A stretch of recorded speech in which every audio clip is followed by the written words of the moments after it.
I think there's a lot of life satisfaction and power, frankly, in being closer to the monk than the minister. Can you take me through that? Sure. Just to refresh me and the audience? What is the parable of the monk and the minister, and why is that so important given everything we've talked about?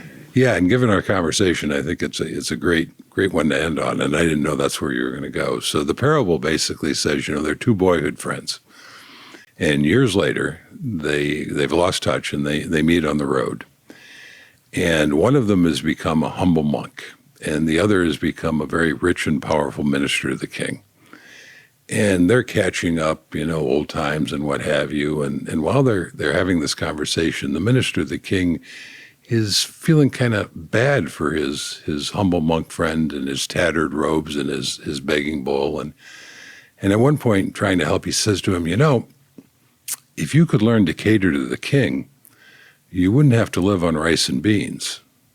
To which the monk replies, if you could learn to live on rice and beans, you wouldn't have to cater to the king. And that's the spectrum. And I think there's a lot of life satisfaction and power, frankly, in being closer to the monk than the minister.